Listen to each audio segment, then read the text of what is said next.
1. За энэ танхимд хуран цугласан та бүхэнд энэ сайхан амралтын өдрийн мэндийг хүргэе. Гадаа бас агаар өнөдөр цэнгэг байх шиг байна. Тэгэхээр бизнесийн холбоотууд, мэргэжлийн холбоотууд эх жилдээ ер нь яаж хамтарч ажиллах гэж байна гэдэг сэдвээр ярилцъя гэсэн чинь та гурав маань дөнгөж сая шууд санамжчиг зураад нягт хамтарч ажиллана гэдгээ зарлж байгаа болохоор бас нэлээд богинохон хилцүүлэг хийвэл яасан бэ гэж бодож байна л да. Тэгэхээр ерөнхийдөө энэ хилцүүлгээний 3 хэсэгт хуваагаад бизнесийн холбоод маань маш олон гишүүдтэй байгаа. Даатгалын холбоо түрүүн Бачаргал захирлаас сууж илээ 17 гишүүнтэй, SEO клуб бол 20-30 гишүүнтэй, танхим бол бараг 1000 гарч байгаа бах тий. 4000. Тэгэхээр Амч амын гишүүнчлийн тоо хэд байгаа вэ? 60. Улаанбаатар чамбер маань болохоор одоо нэг 120 гаруй байгаа бах. Тэгэхээр энэ олон бизнес эрхлэгчтэй та бүхэн байнга уулзаж асуудлыг нь сонсож, за тэрийг бол төр засгийн хүмүүстэй ингэж уулзаж байнга ярьж идэг болохоор та бүхэн бол асар мэдээлэлтэй хүмүүс баха гэж одоо бодож байна. Тэгэхээр 19 он нэг товчхон дүгнээд эхлэдэг хөө. 19 он бизнесийн орчин маань ямар байв? Мэдээч хэрэг бид өөрсдийгөө яаж дүгнэхээс гадна бол хэвлэл мэдээлэл болон одоо жишээлбэл Америкийн элчингийн climate statement гэх хөрөнгө оруулалтын statement гэдэг мэдээллүүд албан ёсоор гардаг л да. Тэгэхээр танай гишүүдийн хувьд 19 оны бизнес орчинг яаж дүгнэв гэдгийг маш товчхон нэг хүнийг 2 минутад багтаагаад дүгнээд тэгээд дараагийн 20 оноо яаж та бүхэн харж ийн гэдэг рүү орё гэж бодож байна. За баярлалаа. Монгол Америкийн худлааны танхим маань бол Монгол үйл ажиллагаа болж Америкийн болон гадаадын мөн Монгол үйл ажиллагаа бусад томоохон одоо Монголын үндэсний хөрөнгө оруулалтын эрхч хамгаалдаг ийм танхим байгаа.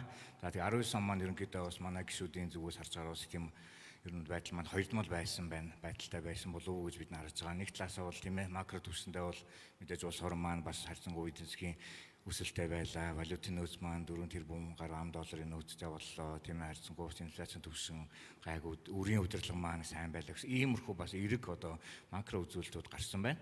Нөгөө талаас харах юм бол бас яг нөгөө бизнестэй холбоотой бас олон тооны бас асуудлууд хэвээрээ байсаар байна. Энд дээр ялангуяа энэ хамгийн түрүүнд тийм ээ хууль тогтоох энэ боловсруулах үйл явц маань ер нь бас төдийл нээлттэй байж чадахгүй байна. Хувийн эслийг хамгийн сүүлд нь оролцуулдаг гэдэг юм уу?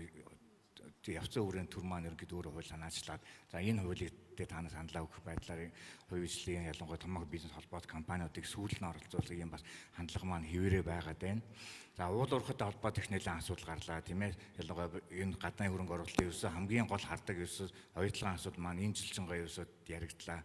Маш одоо хүнд байдалтай бид нар харж байгаа. Яг тэгвэл оюутлагын маань өөрөө бидний харж байгаа том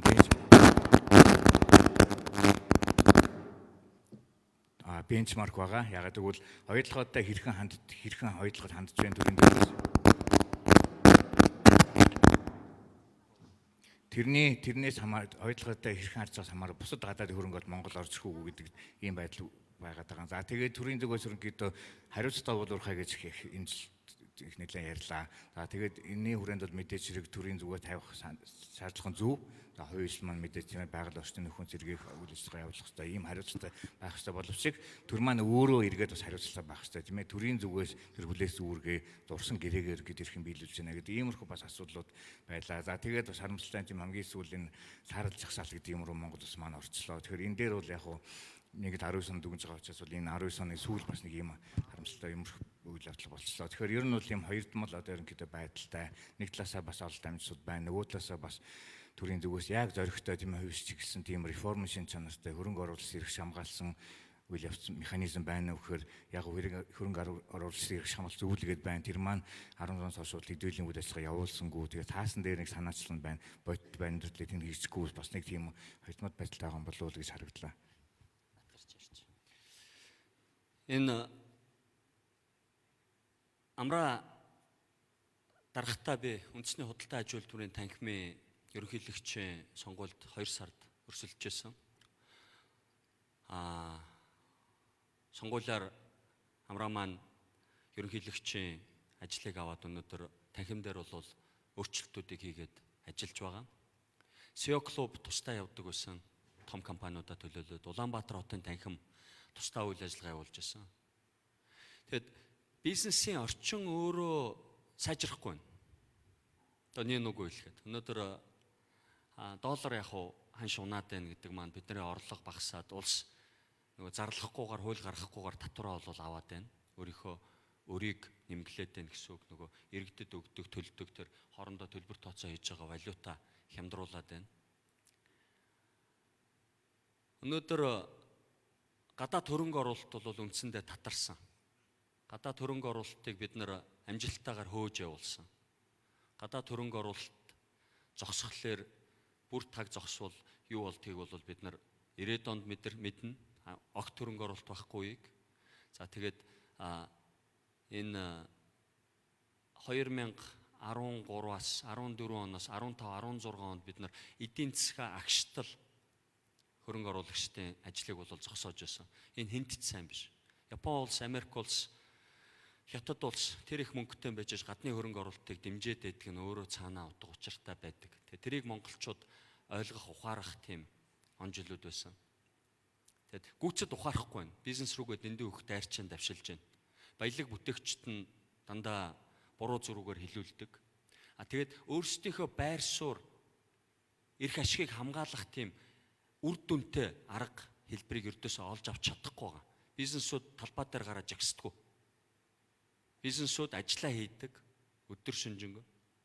Ажлын байрыг бий болгодог. Нөгөө шүмжлүүлээд байгаа нийгмийн даатгалын шимтгэлийг чинь бизнесүүд цалин өгчээж төлдөг. Өнөөдөр улсын тэр зараад байгаа 13 их найдын төсөв батлагдсан байгаа. Зарах. Тэрний 10 гаруугийн татвараар бүрдүүлж байгаа. Тэр татвараар бол хүмүүс цалингаа авч байгаа. Цагдаа нар, эмч нар, багш нар. Тэгэхээр энэ дээр цөмөрөө нэгдсэн ойлголтод хүрэх ёстой. Өмнөх ах нарын гаргасан алдааг бол ердөөсөө бид нар давтахгүй бай. Дээшээ харж амьдрах биш. Одоо доошоогоо залуус руугаа хандсан. Тэднийгээ дэмжсэн бодлого гаргая. Бидний үеийн одоо энэ нөгөө 70-80-аад онд ажиллаж байгаа төрсэн хүмүүс өөр бай. Хүмүүс хоорондоо биш асуудал руугаа төвлөрч ярьдаг, асуудлаа шийдэх гэж бүтээлч байдлаар хэлэлцдэг. Тэгээд хамтарч ажилд сурыг, эвлэлд нь нэгдээ. Монголчууд хоорондоо өрсөлдөд байх биш. Монгол улс өөрөө бусад дэлхийн 200 улстай өрсөлдөх тийм боломжийг бүрдүүлээ. Тэгээд энэ бизнес эрхлэх орчин гэдэг зүйлээр бол бид нар чинь ингээ гулсаад байна шүү дээ. Анх тэр 2010 онд байна уу да нэг 50 орчим байран дээр байсан бол одоо 100-рууд өгөхөд очичлоо шүү дээ. Тэгэхээр энэ бол өөрөө гадаад ертөнц биднийг яаж үнэлээд байгааг бол харуулдаг байгаа байхгүй. Өнөөдөр худалдаа аж үйлдвэрийн тангимын даргын ажлыг аваад би хамгийн түрүүнд оюутлогоо дээр очисон. Тэндээс сурвалжлахыг хичээсэн. Бизнес яаж явд юм бэ? Ямар хөрөнгө оруулалт ордог? Монголд яагаад хэрэгтэй юм? Монголчууд бидний өөрсдийн баялаг гол одоо тэтгэж байгаа баялаг бүтээгдэж байгаа. Биднийг тижээж байгаа үйлдвэрлэлөө яагаад бид нар юм буруу хандаад байд юм бэ гэдэг тэр ихний буруу хандлагыг өөрчлөхийг хичээсэн. Тэгээд энэ ажил цаашаа явах байх гэж бодож байгаа. Өнөөдөр танхимын маань дарга ирсэн байна. Хамтарч ажиллах гэрээгээ бид нар зурлаа. Винзоч төр, бич төр ингээд дөрвөн дэд ерөнхийлөгч танхим дээр болоод томилогдоод ингээд ажиллаад цөмөрөө хамтдаа урагшаага зөвхөн Монголоо хөгжүүлэх тэр ажил үйлсэд гар сэтгэлээ оруулаад явъя гэж шийдсэн байна. За. Би нэг хэдхэн тоол хэлхийг хүсэж байна л да. Жишээлх юм бол 20 оны төсөв 2.4 их найдын алдагталтай батлагдж байгаа.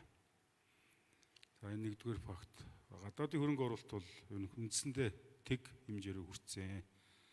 За гадны хөрөнгө оруулалт байхгүй бол энэ төсвийн алдагдлыг зээлээр санхүүжүүлнэ. За бид нар өрсөлдөх чадвараараа 2 байр ухарцсан. Бизнес эрхлэх одоо индексээр нэг 7 байр ухарцсан. За энэ бол бидний өнөөдрийн яг байгаа бодиттой дүр төрхөө. За яг эдийн засаг тоогоор бол 6.8% өсөлттэй гэдэг ингээд гарч байгаа. За эх жилүүдэд дэлхийн эдийн засаг бол ер нь буурна гэд хэд удаагийн одоо таамаглал дахиад бууруулаад байгаа. Тэгэхээр манайх яг энэ өсөлт маань юутай шууд хамааралтай вэ гэхээр зэсийн үн алтны үн за тэгээд нүүрстэл ер нь баг шууд хамааралтай. Анх удаа одоо Эрдэс 5 толгой энэ жил баг 1 тэрбум долларын борлуулалт хийх гэж байна гэж захирал нь мэдэгдэж байлаа. Тэгэхээр нэг компаниас магадгүй 2-3 компаниас хамааралтай эдийн засаг. За нийт нөгөө суур манай одоо бизнесийн салбар маань өсөлт харагдаж байна уу гэвэл тэнд ямар ч өсөлт алга байна. Би энийг зүгээр нийгмийн даатгалын шимтгэлийн өрөөрөл жишээ аваад хэлхийг хүсэж байна л да. 16 онд нийгмийн даатгал 17 онд шинэ хууль гараад өссөн шүү дээ тийм ээ. Тэр үед байсан өнөөдөр компанийн тоо бараг 35%-аар өртөө компани төгссөн. 20 мянган компани 170 тэрбумынхаа нийгэм даатгалын шимтгэлийг төлж чадахгүй байгаа. Гэтэл дахиад 20 оны 1 сарын 1-ээс 2% өснө. Өшөө нэмэгдэн, байдал хүндэрнэ. Тэгэхээр эдийн засаг гэдэг өөрөө энэ тоогоо зөв тайлбарлахгүй бол бас болохгүй байна л гэдэг. Бид дэлхийг хүсэж байгаа бол өссөн өсвөө гадаадын хөрөнгө оруулалтыг л татах ёстой. Тэхийн тулд энэ дэлхийн 200 улс орн чинь хоорондоо өрсөлдөж, уралдаж байна шүү дээ. Яаж хийсэн бүтээгдэхүүнээ гадагшаа экспортлох уу, яаж хөрөнгө оруулалт татах уу? Өнөөдрийг хүртэл одоо бидний сонгосон нийгмийг 30 жилийн хугацаанд Монгол улс нийтдээ 23 тэрбум долларын гадны хөрөнгө оруулалт авсан байдаг юм байна. Эннийх нь 9.8 орчим нь тэрбум нь зөвхөн оюутлоготой хамааралт. Тэгэхээр бид нар одоо нэгийг үнэхээр бодиттой тоо ярьдаг болмоор байгаа байхгүй. Тэрийг дагаж манай эдийн засаг өнөөдрийг хүртэл тэлж ирсэн. Тэгэхээр яг оюутлогоо шиг бид нар магадгүй дахиад 3-4 компани яаж Монголд авчрах юм бэ? Тэгээ гадны хөрөнгө оруулалтыг яаж хамгаалах юм бэ? Өнөөдөр дахиад тийм ээ гадны хөрөнгө оруулалтыг зөвлөл байгаа боловч ажиллаа хийхгүй байгаа. За энэ хааж буусан үйл ажиллагаа үргэлжилсээр байгаа. Ингийн тулд хэн ажиллах ёстой юм гэхээр ерөөсөө бид тэр дундаа энэ хувийн хвшлийн төлөөний байгууллагууд ажиллах ёстой. Тусдаа биш, нийлж ажиллах ёстой. Хүчээ нэгтгэх ёстой. Энэ сая 200 мянган ажлын байрыг бий болгож байгаа. Тийм ээ энэ одоо бодиттой үйл ажиллагаа явуулж байгаа, идэвхтэй үйл ажиллагаа явуулж байгаа 40 мянган компани нийлэх ёстой. Тэгэх юм бол бид нар төрд та нар энийг ингэж хийх ёстой гэдэг юм одоо нэг ширээнийг ард суугаад ойлгуулдаг, ухуулдаг болж чадна. Тэгхгүйгээр бид ерөөсөө амжилтанд хүрэхгүй. Тэгээд хувийн хвшлийг хамгаалахгүйгээр, хувийн хвшлийг тэлэхгүйгээр Монголын эдийн засаг өснө, тэлнэ гэж ямар ч боломжгүй. Одоо нэг зүйлийн эсрэг бид тэмцэх ёстой. Бид татвараа төлж гэнэ үү? Төлж байна. Нийгэм даатгалын хэмжээ төлж гэнэ үү? Төлж байна. Яагаад тэрний зарцуулалтанд бид нэг ч үгээ одоо юу гэдэг тусгаж чадахгүй байна вэ? Төсөв бид нар саналаа өгсөн. Тэгэл уншаал өөрөөсөө зураад явчихж штэ тийм ээ. Яагаад бид төлж байгаа мөнгөнийхөө араас эргээд хөөцөлдөх байгаа юм бэ? Хөрөнгө оруулалтын өгөөж юм уу үр ашиг 90 дараа гэж заавал байх хэвээр. Тэгэхээр энэ одоо эх оны төсөв бол тэрийг ерөөс үнэхээр ямар ч ойлголтгүйгээр гаргаад ирчихэж байгаа шүү дээ. Тэгэхээр одоо бид нийлээд нэгдчихэж байгаа учраас одоо тэрийг тэгүүлэхгүй байдаг ийм хэмжээнд бид хурж ажиллах хэвээр. Тэгэхээр танхим одоо худалдааны танхим Бисем Монголиа SEO Club гэл бүгд нэгдээд гарын ус зураад байгааг цаад учир шалтгаан бол хувийн хвшлэх нэг дээвэртээр оръё. Бид шинээр үндэсний худалдаа ажлын танхим дээр яг энэ бүх төлөөллийн байгууллагуудаар ингээд 5 дид ерөнхийлөгчтэй болж байгаа. Тэгээ хамтдаа орчноо хамгаалцгаая, хамтдаа орчноо өшөө гоё эрүүл болгоцгоё, дэмжицгээе л гэдэг ийм зүйлийг л ярьж байгаамаа.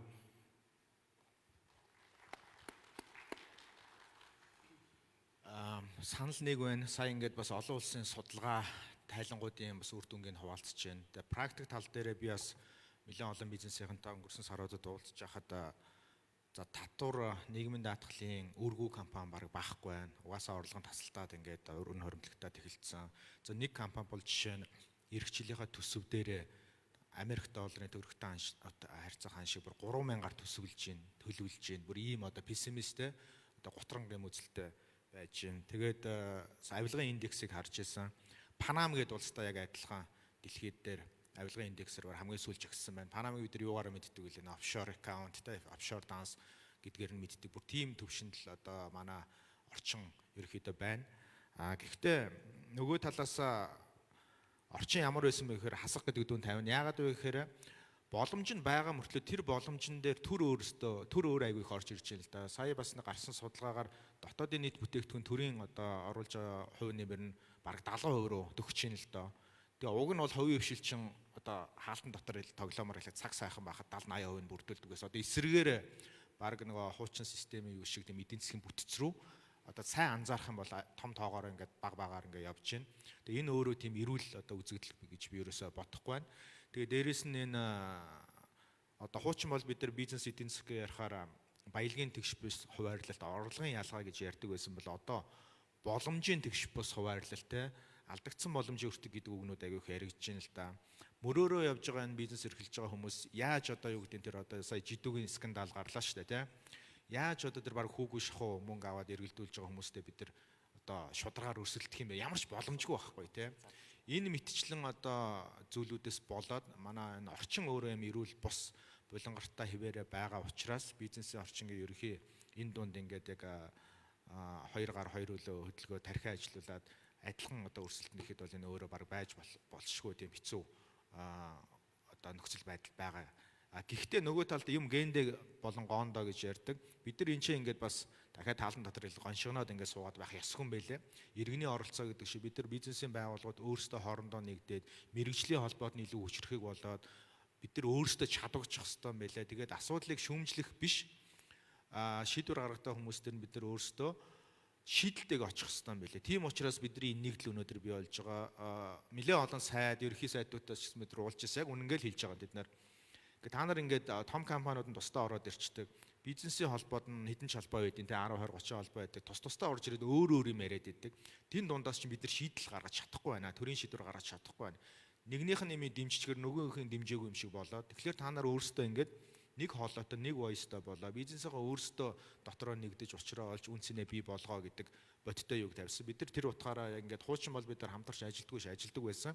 Гэхдээ одоо томоохон хэмжээний эргэжил бол жишээ нь одоо сонгуул болох чинь нэлээд тийм бизнесийн орчинд бас юм рисктэй тийм үе болно.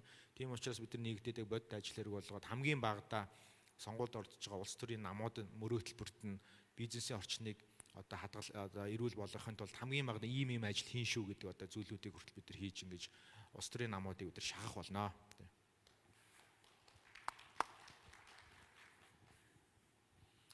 За даатгалын салбар бол санхүүгийн салбар дотроо маш онцлог бизнес. Яг ер нь бол чухалчлан даатгалын салбарын санхүү үзүүлэлтүүд хэдийгээр дажгүй сайн үзүүлэлттэй гарч байгаа. Сүүлийн 10 жилд байнга өсөж байгаа. Хөрөнгөний хувьд ч гэсэн ашигтай ажиллагааны хувьд ч гэсэн өсөж байгаа. За энэ өсөлт бол яг үнэхээр төрийн бодлого шийдвэр сайтадаа ерөөсөө өсөв. Энэ бол зүгээр бага байсан учраас л одоо өсөж байгаа. Энэ бол өшөө хэд дахин хурдтай өсөх боломж бол байгаа.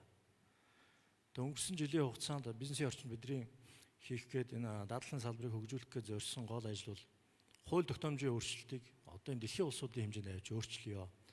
Техник технологи одоо энэ дэлхийн улс орнуудын хөгжлийг тодорхойлж эхэлж байна. Энэ лөө энэ даатгалын салбарын хууль тогтоомжийг өөрчлөмөр байна. Даатгалын салбарыг тэлэх хэрэгтэй. Улс орныг эрсдлээс нэгдүгээрт сэргийлэх, хоёрдугаарт эрсдэл тохиолдсон тохиол тэр эрсдэл үүссэн хохирлыг даван туулахад нөөцсөн зайлшгүй хэрэгтэй. Тийм нөөцгүйгээр бид нар цаашаа урагшаа явахд бол хэцүү. Бизнесийн орчин ч гэсэн хамгийн том эрсдэл бол энэ байна. Тэгээ үүнийг бий болгодог гол тогтолцоо бол даатгал байж байгаа. Тэгээ үүнийг ойлгодог төр тийм хүн байна нөхөр өнөөдөр маш хэцүү байна. Тэгээ бид нар ойлгуулах гэж маш их цаг зарж байна нэгдүгээрт. Тэдний ойлгодог хэлээр нь ярих гэж үзэж байна. Түүнээс бид мэрэгжлийн хэлээр очиод тэр улсууд ойлгуулахад хэцүү. Тэгээ бидрээс бизнесийн орчин бас л хангалтгүй байна гэж хэлмээр байна. Яг тэгэхээр татвар за бидрээс авж байгаа зохицуулт үйлчлэгээний хөлсгээд маш мөнгө авж байгаа шүү дээ. Тэгээ энэ мөнгөөр эргээд хувийн хвшлээ нүдэж байгаа. Хувийн хвшлийг харлуулж байгаа ийм зөндөө ээж. Асуудлыг шийдвэрлэхээсээ илүү эд болохгүй байна гэдэг ийм байр суурьнаас дандаа хандаж эхэлж байгаа. Тийм асуудлуудыг иймэрхүү чиглэлийн ажлууд ч гэсэн сүүлийн үед их телевизээр, сошиалор ч гэсэн их харагдаж байна. Тэгэхээр даатгалын салбарын хувьд ч гэсэн бизнес орчныг таатай бол байхгүй байна. Энэ жилийн хувьд ч гэсэн бид хууль тогтоомжийг өөрчлөх гэж нэлээд явлаа. Харин өнгөрсөн 2 жилийн хугацаанд бол даатгалын салбарт 2 шиг компани одоо хувьцаат компани болж бас олон нийтэд даатгалын салбарын үр гүйцийг хүртэх тэр боломжийг бол бий болгосон байж байгаа. Дээрээс нь даатгалын салбарт харилцагчид даатгуулагчдынхаа эрх ашигыг хамгаалах үүднээс бизнесийн процессыг хурдан болгох тийм технологийн шийдлүүдийг бол маш хурдтай нэвтрүүлж эхэлсэн байж. Бид хуулийн дээр одоо 30 хоногийн хугацаанд олгодог нөхөн төлбөрийг 20 минутанд олгох юм боломжтой болж байгаа. 2 цагт олох боломжтой болж байгаа. Тэгэхээр бид хуулиасаа илүү хурдтай ажиллаж байгаа. Нөгөө одоо бидний бизнесийн орчинд тавигдж байгаа хууль тогтоомжийн хязгаарлалтаас бид нар хурдтай ажиллаж эхэлж чадчих. Тэгэхээр энд бол дандаа хувийн хвшлийн өөрсдийнх нь гүйцэтгэл сайн байгаа. Түүнээс яг төрөөс ч юм уу бидний хамтарсан байдлаар юм хүчтэй бодлого гараад энэ салбар бол хүчтэй бол явахгүй байна. Үүнийг хүчтэй болгох боломж бол байгаа. Тэгэхээр энэ талаар бол бид нар бас бодлого барьж байгаа яамдуудад бусад холбогдох төрийн байгууллагууд бол аль болох тодорхой ойлголтуудыг эхнээс нь өгөөд суулгаад бас ажиллаж байна.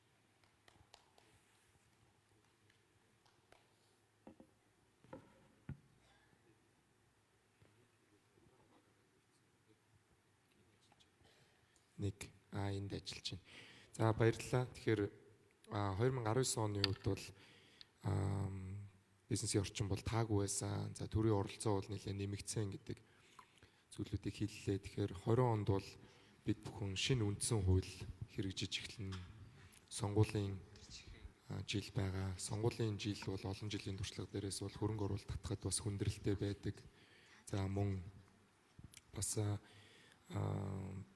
бизнесийн орчныг тийм таата байдаг, тийм олон жилийн туршлага дээрээс бол харагддаггүй. Тэгэхээр сая ганц зэрэг захирал бол хэллээ шүү дээ. Улс төрийн намуудын мөрийн хөтөлбөрт бол дандаа гадаадын хөрөнгө оруулалтыг нэмэгдүүлнэ гэдэг нэг тийм жижүүрийн үгнүүд ингээ байж идэг те. Тэрийг яг яаж хэмжигдэхүйц болгож мөрийн хөтөлбөрийг илүү мэрэгжлийн болгохын гэдэг дээр өмнөх жилүүдэд бол CEO клуб одоо би ажилладаг байхад санаж ин л да. Хуучин бол ийм мэдээлэл гаргаад бас намуудтай очиж санамж бичиг зурдаг байсан. Тухайн үедээ 2 том намтай очиж зурж исэн санагдаж байна. Бас 2010-11 оны үед. Тэгэхээр 2020 онд яг ямар сэдвүүд дээр чиглэлээ барьж ажиллах тийм сонирхолтой байна. Одоо энэ байгаа орчныг одоо өргөжүүлэн сайжруулна гэхээс илүү хамгаална гэх юм уу те доктортой байдлыг. Тэгэхээр Адиа захирал түрүүн бас хуваалцж ийлээ те илүү сааралж гсаалтан дээр бас ажиллах сонирхолтой байна. Манай гишүүд энэ дээр хийлж чинь гэд мэдээж гадаадын хөрөнгө оруулалттай компаниуд танад бол гишүүнээр их байдаг баг. Тэгэхээр яг гол ажиллах болон тэргүүлэх чиглэлээ та бүхэн бидэнтэй хуваалцаач тийх үү. Нэгээс хоёр зөвхөн саналаар л. За манай танхимын зүгээс бол ер нь хоёр чиглэлээр ажиллана гэсэн бодолтой байгаа. 20 онд бол улс орны хэмжээнд бол хоёр асуудал анхааръя. Тэгээд бас компанийн асуудал анхаарсан бас нэг хоёр асуудлыг ч бодож байгаа. За улс орны хэмжээнд мэдээ төрүүлсэн сарж гсаалтын асуудал яа харахгүй энэ бол том асуудал болох нэ. Тэгэхээр энэ дээр бол манай танхимын зүгээс бол сүүлийн 3 жил энэ асуудлаар ажиллаж ирсэн байгаа. Монгол банк сангийн амттай энэ ажиллаад ирсэн байгаа. Тэгээд харамсалтай нь одоо ийм нөхцөл байдал бий болсон. Тэгэхээр энээс ерөнхийдөө айлуулахад өргөн гарах тал дээр бидний зүгээс яаж төр зогсож болох уу, яаж хамтраж болох уу гэдэг дээр ерөнхийдөө бас бусад талбайтай танхимуудтай хамтрах байхаа гэж бодож байна. За хоёрт болохоор бид нар бол 20 онд бол төрийн өмчит компаниуд ерөнхийдөө зөрөгтэй одоо шинжил реформыг цагуулсан байна. Энэ дээр ерөнхийдөө сонгуулиас хойшийн засаг маань ерөнхийдөө энэ дээр ямар бодлогын арга хэмжээ авах юм байгаа. Сүүлийн 2 жилийн хугацаанд хамгийн одоо амжилттай жишээ бол Монгол Судын ил шинжил байгаа. Одоо реформ болсон энэ дээр гааны захирлын бас арга санхүүгийн нэгдэл маань оролцоод яаж төрийн өмчит компанийг хөгжиж болдгийг, яаж хөрөнгөний биржид оруулаад яаж хувийн хвшлэн энэ дээр оролцоотой болж болдгийг гэдэг маш одоо амжилттай түүх хамгийн одоо амжилттай шинийг бол яг харах Монгол Судын хөгжил байгаа.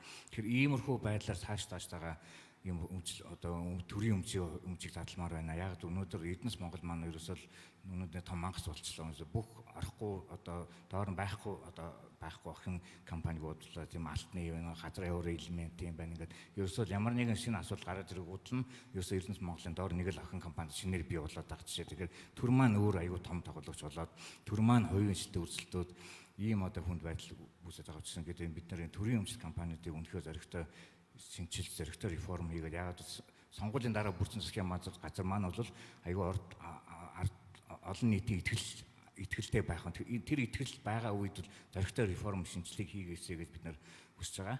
За нөгөө талаасаа компани зөв нэгэнт одоо бид нар гишүүдийн эрх хамгаалж байгаа учраас юм компаниудын нойр ажиллая гэж бодож байгаа. Тэгээд түрүүн гайвал захирлсан байгаа. Ер нь өнөөдөр бас яхахгүй юм үеийн өөрчлөлт generation gap болоод байна. Өнөөдөр одоо би одоо жишээ 70 онд төрсөн өнөөдөр компаниг одоо залуу үеийн хүмүүст авуулах зөнгөө сургуулаад өгсөн 2 3 жил ажилласан хүн болохоор ингээд бол би энэ Монголоос ерөөсөө явмаар байна. Энд ерөөсөө ямар ч боломж байхгүй нэ гэж аюух ярих юм. Тэгэхээр тэн дээр залуучууд өөрсдөө тийм ээ энэ дээр юу нь болохгүй байгаа. Яагаад та нар энийг өөрчлөөд мандатаа шинжилээд явахгүй байгаа гэдэг асуудал дээр бид нар танхимын зүгээс бас магадгүй чадах ятгаараа туслаад бидний сургалтанд хамруулах үед юм уу тийм хөтөлбөр хэрэгжүүлэх гэсэн бодолтой байгаа. За тэгээд манай зүгээс ментор хөтөлбөр хэрэгждэг бод оюутан залуучууд зориулсан. Яг одоо ажилд орох гэж байгаа 3 4 курс оюутан тэр ментор хөтөлбөрийг бид нэр сүүлийн 3 жил хэрэгжүүлсэн. Тэгээд дараа жилээс ингээд бүр жилийн турш үргэлжлэх одоо хөтөлбөр байдлаар явуулаад магадгүй тэр дундаас бас мандайлагч залуу үе маань ингээд гарч ирэх болов гэсэн ийм одоо бас хүсэл одоо бас ийм одоо зорилттой ерөнхийдөө улс орны хэмжээний компани гэсэн иймэрхүү чиглэлээр ажиллая гэж бодож байгаа. За сонгуулийн жил 2020 он биднэрт 6 сар байна. Одоо нэгдүгээр энэ парламент тарахаас өмнө тулгамдаад байгаа зарим нэг асуудлууд дээр дуугаа нэгтгэж байгаа хүчтэй докторж байгаад өөрчлөлтүүдийг хийх. Энэ бол алтан боломж гэж харж байгаа. улс төрчдөд нөлөөний ямар арга бах вэ? Тэрнгээрээ бизнесүүд нээлттэйгээр тоо баримтан дээр тулгуурлаад болохгүй байгаа юмнуудыг засаж залруулах тийм оролдлогыг бол бид нар хийн, энэ дээр бид нар бол үндсэндээ санал нэгдсэн байгаа. Нөгөө талдаа болохоор энэ дараагийн сонгуульд орох гэж байгаа намууд, хувь хүмүүс төр тэр сонгуулийн платформонд нь бизнес баялаг бүтээгчдийн эрх ашигыг хамгаалсан Монголын эдийн засгийн тогтвортой байдлыг цаашид урт хугацаанд харж тэр бодлого гаргах, болохгүй том реформын шинжтэй одоо болохгүй байгаа зүйлүүдийг янзлах тийм санаануудыг өгч байна. Бизнесийн байгууллагууд одоо маш эрчтэй хүчтэй нэг дуутай ажиллах ёстой болов гэж бодож байгаа. Тэрэн дотор бол өнөөдрийн бидний тэтгэврийн шинжилэл гэж яриад байгаа асуудал бол тийм зөнхлөх үүрэгтэй оролцох ёстой болов. Тэтгэврийн шинжилэл зүгээр иргэд өөрсдөө шудраг бос одоо байдалд ороод байна. Тэтгэврт гарчихлаарэ ядуур руу гулгаж ороод байна гэхээсээ илүүтэй тэр тэтгэврийн санг удирдах байгаа, зохицуулж байгаа хууль тогтоомжуудыг өөрчилж байгаад цөмөрөө энэ даатгалын сангийн мөнгүүд, энэ тэтгэврийн сангийн мөнгүүд Монголын хөрөнгийн бирж дээр очиж бүтээлч салбарыг дэмжиж урт хугацааны хөрөнгө оруулалтын боломжуудыг олгож нөгөө дандаа айлаас бид нар юм ирдэг байсан бол одоо авдраа нэг уудлаад өөрсдөө хөгжих тийм боломж бол гарч ирж байна. Америк, Европ, Япон гадны зээлээр хөгжөөгөө, тусламжаар хөгжөөгөө тийм Дэлхийн банк, Азийн хөгжлийн банк гэж байгаагүй. Тэгэхээр бид нарт өөрсд дотор байгаа боломжуудаа хэрхэн яаж ашиглах юм бэ гэдэг дээр бол энэ Монгол сангийн яамны нөхдөдтэйгээ бол ажиллаж байгаа. Популизмыг зогсоомоор байна. Популист улс төрчдөөсөө салмаар байна. Авилгачтаасаа салмаар байна. Энэ дээр цөмөрөө яаж ажиллах ёстой юм? Яагаад нөгөө ирээдүйдээ цөмөрөө эзэн болъё гэдэг ингээд нэг юм ураа гаргачлаа штэ бид нар. Ирээдүйдээ эзэн бахад байна штэ те. Бид нар засгийн эрхийг барьдаг тэр сонгуулийнхаа өдөр энчээ бизнес эрхэлж байгаа хүмүүс хамгийн хойроо ханддаг байхгүй юу? Саналаа өгдөг. Хаашаа бизнестэй дэлгүүрээ ажилуулна, бизнесийн гадаа томилттой гэдэг ингээд яваад өгдөг. Залуучууд ордгоо. Тэгвэл тэр хүмүүс өнөөдөр яг эзэн болоод энэ улсынхаа эзэн байж байгаа. Тэр саналаа өгөөд зөв хүмүүсөө гаргаж ирж байна. Орчин маань эцсийн дүндээ сайжрах боломжтой болно. Монгол улс өөрөө өрсөлдөх чадвартай болно. Монголчууд бид нар баян чинэлэг хүмүүс болно. Бидний үр хөвгтүүд аз жаргалтай, мэдлэгтэй, боловсралтай, эрүүл байх боломжтой болно. Орчин маань эрүүлж байна. Улаанбаатар хот гэдэг одоо энэний дараа залгаад гарах хотын орчин маань сайжраад гадны хүмүүс хурж ирж энд амьдрах таатай хөрөнгө оруулалтаа хийчээ тэрнийгээ дагаад ирж амьдардаг, үр хөвгтөө өсгдөг тийм боломжтой орчныг бид нар бүрдүүлэх ёстой гэж бодож байгаа. Энэ дээр үндэснийхээ танхимтайгаа бид нар бүгдээрээ дуу хоолойгоо нийлүүлж байгаа хамтраад ажилланаа гэж. За хамгийн чухал зүйл юу вэ гэхээр сонгуулийн цикл эхэлж байгаа. Сонгуулийн цикл чинь дахиад 21 он хүртэл үргэлжлэнэ шүү дээ. Тэгэхээр нийлж байгаад энэ намуудын мөрийн хөтөлбөрт зайлшгүй их хэвээр хувийн хвшлийг дэмжих, хувийн хвшлийг хамгаалах, хөрөнгө оруулалтыг хамгаалах, дэмжих гэсэн заалтуудыг бид хүргэнэ. За энэ заалтуудыг одоо ингээд мөрийн хөтөлбөрт тусгаач ээ. Ер нь тусах ёстой юм а гэдэг юм шаардлагыг өргүүлнэ. За өнөөдөр энэ төрийн өмчит компаниудын нийт орлого GDP-гийн 70 орчим хувьтай тэнцэж байгаа бол өөрөө энэ маш аюултай сигнал шүү дээ. Яг хөө төр бидний өмнөөс ажиллаад ашиг болоод тэрийг бидэнд хойрлоод байгаа мэт боловч төрийн өмч гэдэг чинь өөр яг үндэ хэсэг бүлэг шийдвэр гаргагчдын эрх мэдлийн болж өөрчлөж байгаа. Энэ өөрөө ирээдүйдээ маш аюултай зүйл л дээ. Хувийн хвшлийн 40 мянга за яг хөө ер нь ажиллаж байгаа гэдэг 80 мянган компаниар дамжуулж байж тэр бол ажлын байрыг бий болгож байж нэг зөв одоо либерал эдийн засгийг бид өөрөө дэмжих хэрэгтэй байдаг. Өнөөдөр төртөө хувийн хвшил өөрөө өрсөлдөх ямарч бололцоо байхгүй шүү дээ. Төрийн компани ямар нэгэн байдлаар алдаа эрсэл гарлаа гэхэд тэрийг буцаагаад татварлагчдын мөнгөөр төлнө. Хинч хариуцлага хүлээхгүй. Хувийн хвшил өөрөө өөрсдөө хариуцлага хүлээдэг, эрсдлээ хүлээдэг шүү дээ. Тэгээд төрийн өмчийн компаниудыг ер нь бид бүгдийг хөвчлөх ёстой гэсэн байр суурь байна. Төр ер нь зөвхөн зохицуул орж иж байгаа татврын мөнгөөрөө зохицуултаа л хийх ёстой. Зөв хөрөнгө оруулалт хийх ёстой. Хөрөнгө оруулалт ямар чиглэлд хөрөнгө оруулалт хийх ёстой юм бэ гэдэг дээр хувийн хвшил бас нийлээд саналаа өгдөг тэрийг шийдүүлдэг ийм л юм руу бид орох ёстой. Тэгэхгүй бол буцаагаад энэ үхлийн цикл энэ эдийн засгийн улс орныхоо эдийн засгийг хэдхэн жилийн дараа буцаагаад залгина. Энэ өөрөө маш аюултай гэдгийг бол бид бүгд мэдж байгаа. Тэгээ сая үндсэн хууль маань бас нэлээд тодорхой залтуудаар шинжлэгдлээ. Бас болгоомжлох зүйл чинд байгаа. Авууштай сайн зүйлүүд ч байгаа. Тэгэхээр яагаад бид нар дахин нэгдэл яриад байгаа юм бэ гэдэг. Манайхаас өөр ер нь хувийн хвшлэн салангад тусдаа нэгдэж ажиллагаа явуулдаггүй улс орн цөөхөн байгаа. Хуультай танхим хуулийг шинжлэх гэж байгаа. Бизнес эрхэлж байгаа бол ямар нэгэн байдлаар нэгдэх ёстой. Эв санааны хувьд нийлэх ёстой. Тэгээд асуудлаа дотроо яриад яаж сайжруулахын боловсон хүчний хувьд, хяналт шалгалтын хувьд тэр мэргэжлийн хяналтын үүрэг оролцоог яаж багасгах юм гээд энэ дээр бид нар нэг зарчмын нэгдэлт түрээд тэрийгэ төрөөрөө хуулийг шинжлэх замаар хуулийг зөв лоббиддаг ийм механизмыг л бий болгох хэрэгтэй. Энэ өөрөө PPT буюу төр хувийн хвшлийн хэлэлцээр гэдэг байгаа. Аймаг орон нутаг болгонд бид яг нэг л яг энэ зарчмаар ажилладаг болох асуудлаа нийлж ярьдаг болох төрийнхэн маань бидний төлж байгаа татвараараа л тэр одоо ард иргэдийнхаа аюулгүй байдал, эрүүл мэнд боловсрол анхаардаг баг.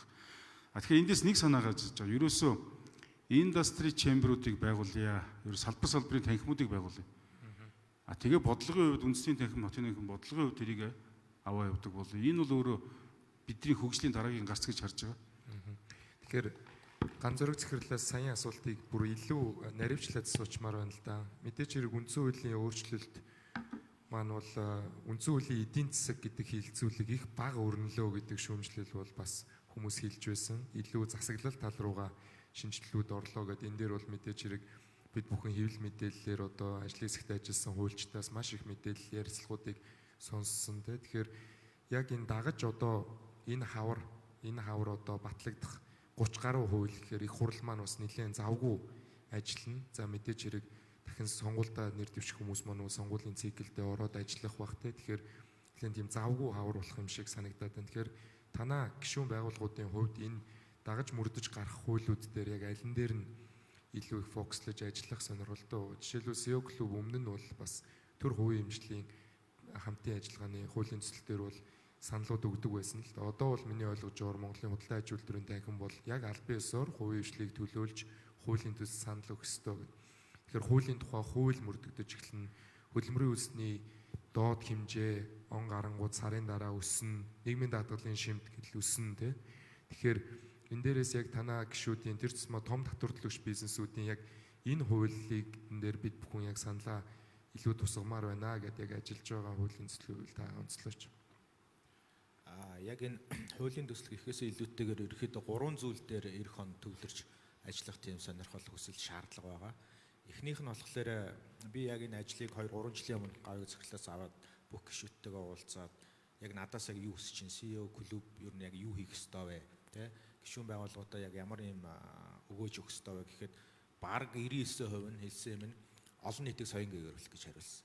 Хуучин шиг одоо юу гэдгийг бизнесээ мөрөөрөө хийгээд ажлын байраа бий болгоод татвараа төлөөд яваад байдаг байсан. Одоо тэгж явах боломжгүй болчлоо тий. Шударга өрсөлдөөн багахгүй болж байна. Дээрээс нь одоо ялангуяа манай гишүүн байгууллагууд ихэнх нь том татвар төлөгч нартай үндэсний хэмжээний том компаниуд, гадаад хөрөнгө оруулалтын компаниуд байдаг. Амжилттай явж байгаа бизнесмен том компани чинь одоо нийгмийн дайсан болоод баг хуурах гээд байна л да. Хүмүүс үзэн яддаг болцсон тий. Дургуутдаг болцсон. Тэгээд нийгмийн уур амьсгал ингэж одоо эвдэрж байгаа нь одоо мөрөөрөө одоо бизнес хийж байгаа шинэ одоо компани үүсгэн байгуулж байгаа залуучуудад асар том тийм одоо нэр хүндийн болон санхүүгийн эрсдэл авчирч байгаа.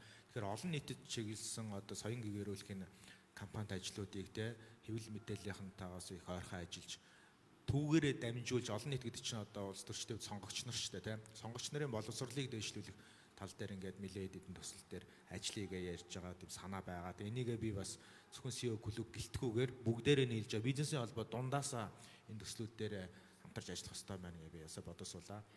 Хоёрт нь болохоор хийх ажил төлөвлөж байгаа зүйл маань олон улсын харилцаа талдаа жоохон идэвхтэй ажиллая гэж бодож байгаа. Бид нар илүү сая хийсэн гэрээн дээр ч гэсэн Дэлхийн эдийн засгийн форумын гол одоо гүүрэн болж ажиллах ажлыг CEO клуб үүрэг авч байгаа.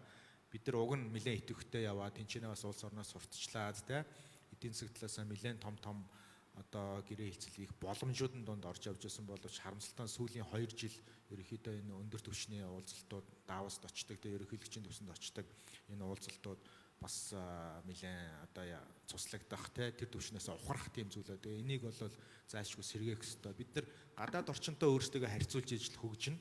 Тэрнээс хоорондоо тогоон дотроо хэрэлдээд маргалдаад бол хол явж чадахгүй. Тийм учраас гадаад харилцаа нэлээд анхаарч ажиллая гэж байгаа. Гуравт болохоор сая энэ ч бас нэлээд хэдэд давтагдаж хэлэх шиг боллоо. Төр хувийн диалог гэж чухал зүйл байдаг. Монголын эдийн засгийн форумыг одоо бид нэр уламжлал болгоод бас дундаа нэг тасарсан байдیں۔ Урчнан жил. Тэгэхээр энийгээ ингээ уламжлал болгоод улам хүчтэйгээр хийх хэрэгтэй гэж бодож байгаа. Тэрэн дээр бас нэлээд оролцоотой ажиллахаар төлөвлөж байгаа. Хүмүүс ярьдаг хурал хуу Монголд ихтэй байна. Өчнөө шал дэмий ингээ зардал мөнгө үрээд ингээ хурал хийгээд байна. Би бол эсрэг гэдэг үгүй, харин ч багдж байгаа. Үр ашигтай хурал хийх гэдэг нь өөрөө өөр асуудал ах. Тэрнээс биш бид нар асуудлаа ингэж нүүрээ харж байгаад тийм ээ. Хүнлүү биш асуудлаа гаргаж ирээ хамтдаа шийдэл гаргаад ингэ хийнэ гэдэг нэг бодлын энэ ч өөр айгүй том соёл.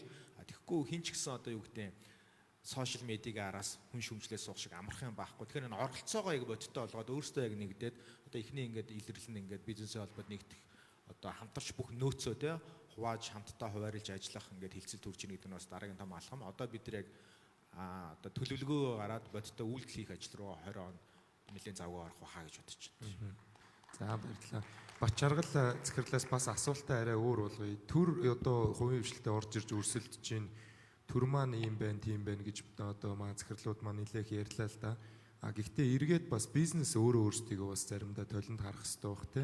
Яагаад том байгууллагууд руу юм уу гадаадын хөрөнгө оруулалттай компаниуд руу олон нийт маань бас ингэж сөрөг хандлагатай харж байна гэд харахаар бас олон улсад явж байгаа трендийг харахаар бол нийгмийн тэгш бус байдал буюу орлогын тэгш бус байдал сая ганцрог захирлын хэлснээр боломжийн тэгш бус байдал гэдэг зүйлээс болоод хүмүүс бас бухимдаад байна те.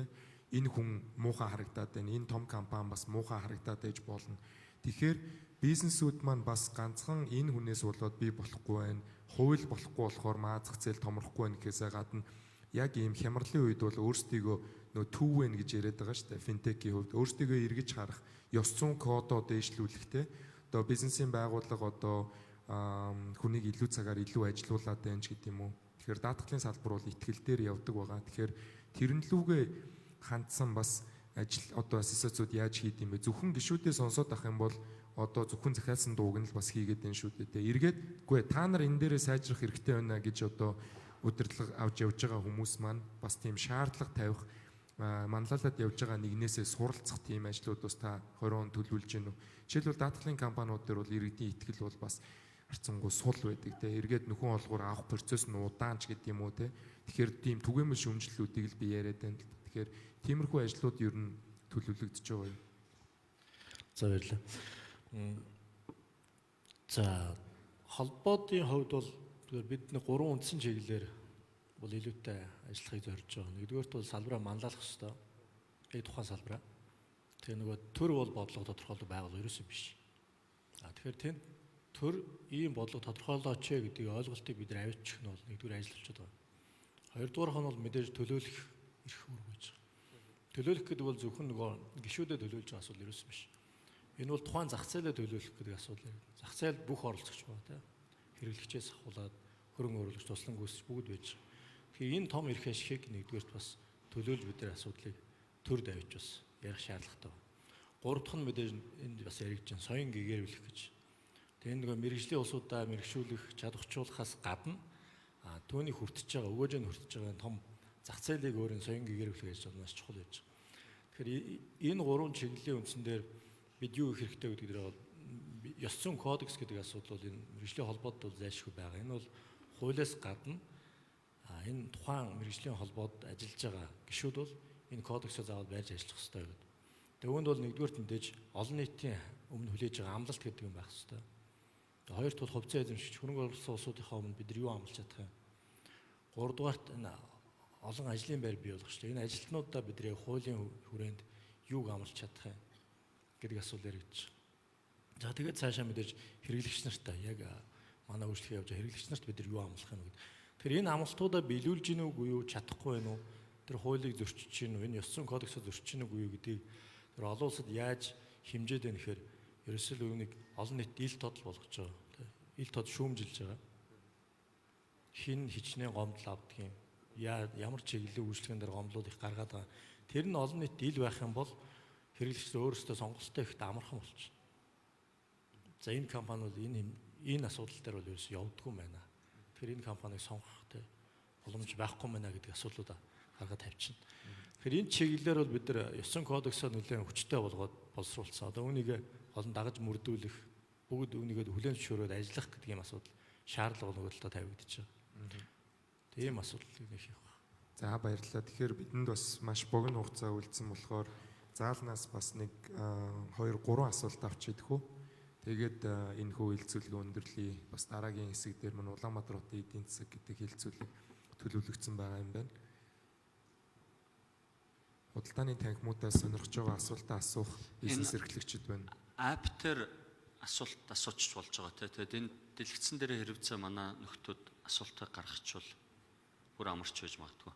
Энэ нэг 2 асуулт ирсэн байна те. 20 оны бизнесийн орчин 19 оноос ялгарх онцлог зүйл гинэ. За сая нэлээд бид бүхэн ярьсан те сая. Жидүүтэй холбоотой асуудлыг хөндөд яагаад арга хэмжээ авч чадахгүй байна вэ?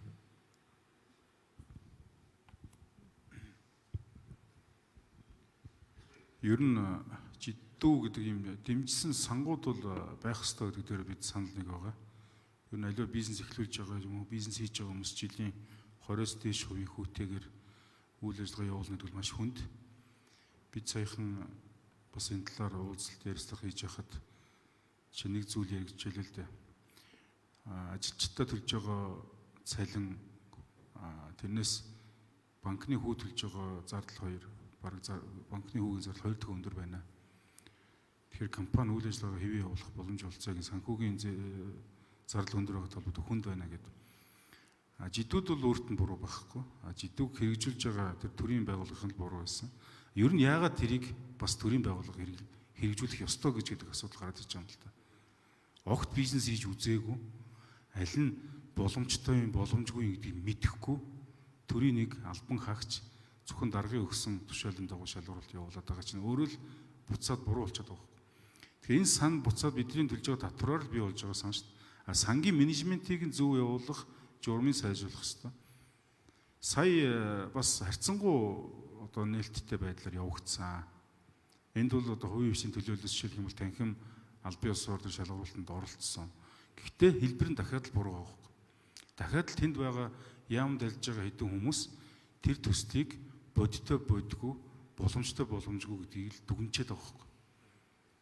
Уг нь тэд биш бид энэ салбараа мэдхийн үед тийм ээ мэдэх хэрэгтэй байхгүй. Багтаамжийг нь ядаж. Өнөөдөр ч маш олон салбар нөгөө хөнгөлтөө зээлд хамрагдж яана гэдэг ингээд нийлүүлэлтэнд давтсан байгаа шүү дээ. Тэгээ хоорондоо өрсөлдөөд ерөөсө салбараа татаад унгатсан. Тэгчээ сүлдээ бурууг хинээс хайгаад байгаа тийм ээ. Тэр юу нэг төр нийлж бизнес хийсэн хүмүүс биднийг яг үндэ буцаагаад их муухай харагдаад байгаа зүйл байгаа юм. Тэгэхээр энэ сангийн удирдлагыг илүү одоо мэрэгжлийн холбоод руу өгөх гэдэг зүйлийг бид ярих хэрэгтэй. Тэгэх юм бол энэ өөрөө эрүүлжин. Жишээлх юм бол ноос ноолортой холбоотой хөнгөлтөө зээлийг ноос ноолорын холбооны тэнд бүх компанид оролцоод ил тод асуудал ярих юм бол тэр өөрөө бодиттой дэмжлэг болно. Яг харахгүй энэ бол өөрөө хэрэгтэй гэдэг бид бүгд төлөвшөөрöd байгаа шүү дээ. Энэ зээл дээр нэг санал хэлчмээр байгаа юм. Бид нар 90-ад онд ингээд нөгөө төрийн банкуд байж байгаа төрийн мөнгийг аваачаад захиргааталтын байдлаар тэрэнд өг энд өг болохгүй боллоо. Банк тампуурлаа, ардын банк унлаа, сэргээн босголтын банк унлаа гэдээ ингээд ярьдаг байсан шүү дээ. Тэгээ тэрийг мартцсан байхгүй. Төр болвол өөрөө банк ажилуулад зээл олгоно гэдэг нь өөрөө буруу. Жидүү сан гэдэг чинь өөрөө буруу. Яг гэвэл тэнд цалин авдаг төрийн албаагч бюрократууд очоод хинд зээл өгөх үү гэдгийг шийднэ гэдэг нь бид нар 70 жил өмнө нь яваад эдийн засгийг төр удирдахгүй юм байна. Зах зээлийг төр удирдахгүй юм байна гэдэг ингээд ойлгочоод дахиад өнөөдөр төрөл зөв шудраг одоо зээл. Төр гэдэг чинь юм бэ? Бидний таньдаг мэддэг нэг ангид дунд сурж исэн нөхдүүд л очоод намаар явсаар агаал очоод дарга болоод бидний зээл өгнө өгөхгүйгээ суух юм уу? Үгүй шүү дээ. Төрийн биш нөгөө мань мэтийн нөгөө зээл аваад монголчууд зээлээ төлдөг зөв банк, ас банк гэднэргээ явдаг гарууд л зээл өгөх хэрэгтэй байхгүй юу? Зээлэндээ биш байгаа маа. Бид нар ингээд нэг эвдэрхийн машинд суулгачаад нөгөө төр маань өөрөө ийм ямби машин гаргачаад тэрэн дотор бид нарыг хувийн хвшлийг ингээд ташуурдаад ингээд явуулаа. Бид нар тэрэнд нөгөө эсхийн месхийгээр янз бүрийн мөнгө орлуулад явуулаад байгаа байхгүй юу? орчин бол болохгүй байна. Зээлийн хүү буухгүй нэгэд бид нар нөгөө би одоо нэг сайн жишээ олж чадахгүй л да. Гэхдээ толгоо өвтгөхлөөр ингээд нөгөө хоолойны юм өгөө фаринксепт өгöd байгаатай адилхан. Урт хугацааны зээлийг технологи үйлдвэрлэл ажлын байрыг бий болгох, байшин барих зээлийг арилжааны банк өгдөг юм аа. Өнөөдөр нөгөө хууль санаачлаад хүүг бууруулна гэдэг байгаа байхгүй. Хуулиар хүү буурахгүй. Ханшаа 100 өдөрт, инфляци 100 өдөрт, хөрөнгийн бирж дээрээс урт хугацааны бондоор, хувьцаагаар хүүгүй мөнгө авч агаад хөрөнгө оруулалт хийгээд байшин барина, технологи оруулж ирнэ. Урт хугацаанд нөгөө өгөөжөө өгдөг төслүүдийг санхүүжүүлнэ, том уурхааг явуулна. Төслийн санхүүжилт хийдэг тийм байна. Арилжааны банк гэдэг чинь зүгээр эргэлтийн хөрөнгийн 1 жилийн хугацаатай хадгаламжаар мөнгөийг чинь татаж авчиж байгаа буцаага зээл өгдөг байгууллага байхгүй. Тэгэхээр энэ дээрээ цөмөрө бүр ингээд нэг үндэс суурьаар нь шинжил хийх талаар ярилцмаар байгаа. Ягаад вэ гэхээр бид нар машинаа солихгүйгээр одоо бол явахгүй. Машинаа солигээд үндсэн хууль өөрчлөгдлөө. Энэ сонгуулиар тийм бизнесээ ойлгодог зөв хүмүүсийг гаргаж ирээд популистуудыг зогсоож байгаад гадаад хөрөнгө оруулалтуудаа татчихад. Гэхдээ өөрсдөө дотоодоос энэчээ сууж байгаа хүмүүс цөмөрөө мөнгөө нийлүүлээд банктаа болъё. Монгол банкны ерөнхийлөгч өнөөдөр гарч ирээд хэллээ шүү дээ. Банкуудыг олон нийтийг болгон та нарт товчлохад ажлыг эхлүүлнэ гэдэг ингээд үндсэн чиглэлдээ оруулчлаа. Парламентаар баталчлаа. Тэтгэврийн шинжилгээний тэр мөнгөө шүү дээ нэг нийгмийн даатгалын газрын дарга сайдын удирдлаганд явдаг ш. Тэр мөнгө чинь хөрөнгийн бирж дээр биднэрт жидүү хийж байгаа хүмүүст IPO хийгээд бонд авахт нь тэр их усур болоод явах хэрэгтэй байхгүй. Тийм юмнуудыг хийх хэрэгтэй гэж байна. За дахиад нэг 2-3 асуулт ороод ирчлээ. Төрийн өмчтөд аж ахуйн нэгжүүдэд яагаад төвчлөхгүй байгаа юм бэ? Танхим юун дээр юу хийж байна гэж энэ сая танхимын дарга амар түвшин захирлвал бүгдийг хөвчлөх ёстой гэж байна те. Тэгэхээр чагсаалт санал болгох ёстой байд юм уу? Өмнө нь бол нэг төрийн өмчийн орвол нэг чагсаалт гаргаад бас өнгөрсөн жил бол зарим нэг хөвчлүүд явсан те. Тэрэндээ ил тод байсан уугүй юу гэдэг дахиад бас маргаан дагуулдаг байна. Та энэ дээр хариулах байдья. Захирал бас өмнөх асуултан дээр Монголд хоцрогдож явж буй хөгжүүлж эхлэегүй заавал хөгжүүлэх бизнесийн салбар юу вэ гэж байна. Энэ бол бас хариулахад нэлээд хэлбэр байж магадгүй л энэ нэлээд олон салбар байгаа байлгүй. Би нөгөө жидүүдээр нэмээд бас нэг саналаа хэлчихээ. Бас нэлээд давхцсан асуулт байгаа. Ягаа хариуцлага тооцохгүй яахгүй байгаа ингээд. Тэгээд түрүүн бас манай оролцогч нараа яг хэлж байна. Гадны уг нь туршлагыг харахаар яг жижиг дунд үйлдвэрлэлийг хөгжүүлэх сан ч юм уу юм сан уг нь буруу бол юу биш байхгүй юу? Одоо санаа тий. Бид нар энийг нөө зөв хэрэгжүүлж чадахгүй байна л да. Саяны хэлдгээр тэр ажиллаж байгаа хүмүүсийн зорилго нь буруу, чадвар нь буруу, тэгээ авилга хэл ахуулч гэдэг юм уу тий. Нээлттэй байдлаар ажиллаж чадахгүй. Тэрнээс биш одоо бидний ярих гэдэг энэ тэтгэврийн сан ч гэдэг юм хөрөнгө оруулалтын сан гэдэг баялагын сан гэдэг дараагийн бүр аюу том одоо зөв ажиллавал одоо эдийн засгийг маань хэд дахин томруулж чадах юм сангийн одоо механизмд байдаг. Тэгэхээр энийг бас ялгаж салгаж ойлгох хэрэгтэй болоо гэж би албаар хэлмээр байна л да тий. Түрүүн би бас хэлсэн яаж тэгвэл энэ санг зөв ажиллуулах, яаж тэр гадны улсууд шиг үр ашигтай ажиллуулах юм бэ гэхлээр шийдэл нь болохоор энэ ганцхан бизнесийн холбоодын одоо хийх ёстой зүйл хариуцлага биш л дээ. Энэ бол яг зөвхөн иргэний оролцооны зүйл байгаад байгаа. Одоо ингээ гараад байгаа тэр алдаа нь хаана байна гэхээр хүн дээрээ суурилсан буруу механизмаар явж байгаа. Түрүүний хэлдэг бидний татварын мөнгийг аваад зөв басаар зарцуулдаг, хулгайлдаг тийм бизнесийнхний боломжийг хулгайлдаг энэ ёс зүйгүй хариуцлагагүй одоо хүмүүс шийдвэр гаргах төвшөнд ажиллаж байгаатай л энэ бүх зүйл холбоотой байгаа. Тэгээд ингээ ярихлаар ингээд өөр ирэхгүй л улс төрчгөөд л байд юм байна л да. Тэгэхээр энэ 20 оны сонгуульдаа бид нар өөрсдөө аюул хариуцлагатай тийм зөвхөн бизнесийн байгууллагууд та нар энэ бизнесийн орчныг хамгаалах гэхгүйгээр иргэн бүр залуучууд бүр өөрсдөө аюул тийм хариуцлагатай байж ядаж сонгуульдаа очиж саналаа өгдөг, үрийн хөтөлбөрүүдийг уншиж ойлгодог, мэтгэлцдэг. Тийм иргэний оролцоо аюул их дутчихаа. Бидний иргэний оролцоогүй байгаа учраас бидний шийтгэл нь одоо байгаа энэ бүх зүйл гэж би хэлмээр байна. За түрүүн энэ жидүү гэх яриад байна тийм ээ. Жидүү бол арга хэмжээ авах хэрэгтэйг л асуугаад байна тийм ээ. За манай бус хүмүүс үнэхээр тэр агууллаас яаж нь бол би түрүүний жоохон бүүс оногоос юм босгоод байна. Гэхдээ жидүүнд арга хэмжээ авах хэрэгтэй. Үнэхээр яг энэ жидүүгийн асуудлаас болоод тийм ээ маш олон улс төрчид энэ хэл ахуул авлаа, албанчлал ашиглаад тэрэн дээр хариуцлага ямар нэг тооцохгүй байсан бол маш ерөнхийдөө Монгол улс маань сарлж хасаалтанд орсон байгаа. Нэгдүгээр, хоёрдугаар энэ банк бусаар маш олон банк бусууд энэгээр маш олон улс төрчдийн мөнгө орж гарч байгаа учраас энэ дээр арга хэмжээ авч чадаагүй учраас ерөнхийдөө манай улс маань энэ захиалт руу орчод байгаа маа. Тэгээд түрүүн гаан зөвхөн хэлж байгаа тийм ээ бидний таньдаг одоо харамслаа Монгол улс маань өөр жижигхэн цөөхөн хүн амтай. Одоо юу манай бидний үеийн ангийнхан гэж гихгүйгээр тийм ээ бид нар зоригтой ерөнхийдөө шийдэх ёстой хүмүүсийн шийдэхээс өөр аргагүй. Тэгжээж энэ нийгэм твэршгүй бол энэ чинь манай ангийн бүлэглэлийн орон нутгийн фракцийн сумын гээд манай дээд төгсөл доод төгсөл ингээд бид нар бие биенээ хаацалаад байх юм бол ерөөсөө хідэж шийдэхдэггүй учраас энэ дээр бол аюул зоригтой одоо юу гэдэг хүний муу үзэж байгаа юм биш тийм ээ. Одоо шийдэл навдуулах хэрэгтэй хүмүүс бүгд нь шийдэл хүлээх хэрэгтэй. Тэгжээж энэ нийгэм твэршээд тэгжээж энэ сууж байгаа залууч та нар итгэлтэй болох болов уу гэж бодож байна л да. Түрүүн хэлсэн сонгуультай холбоотой манай нөгөө Америкийн худлаан танхимын зүгээс бас төдийлөн идэвхтэй бас байцаар илэрхийлэх байгаа тийм ээ. Яг энэ дээр зүгээр яг хувийн хөдөлгөхөд ерөнхийдөө та нар чимээ залууч та нар Хонконгийн жишээг аваад үз тийм ээ. Энэ тэр хятадын одоо Хонконг улсад юу боллоо тийм ээ. Сонгуульд огт оролцохгүй байсан залуучууд маань саналаа өгөөд эхэлсэн чинь бид нар маш олон тэр ардчлалын талын тэр олон хүмүүс маань сонгуульд одоо суудал авах жишээтэй. Тэгэхээр зүгээр очоод саналаа өгчөхөд тийм ээ яаж нөхцөл байдал эргүүлж болж байгаа гэдэг утгаараа та нар энэ дээр ерөнхийдөө саналаа таавал өгөөч. Эсвэл эмээ өвгийн намч гэдэг юм уу 90-нд манайд ээж аав нар ачааллын хувьсгал хийжсэн. Тэгээд би тэрний төлөө нам өгнө биш. Яг өөрөө чинь сонголтоор явбал энэ улс орныг бас хааш нь аваад явах тийм шинэ эрүүл харуул одоо хүчин гарах болов уу гэж бодож байна л да.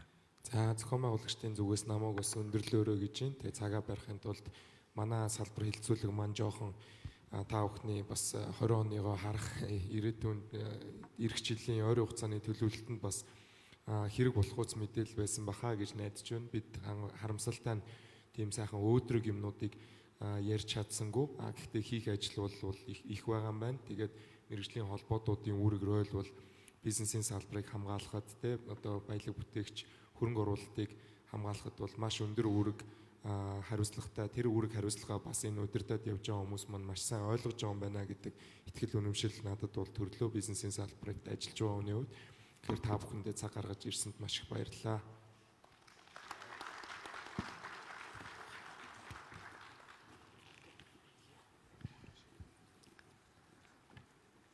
За хэлэлцүүлэгт оролцсон зочдтой баярлалаа.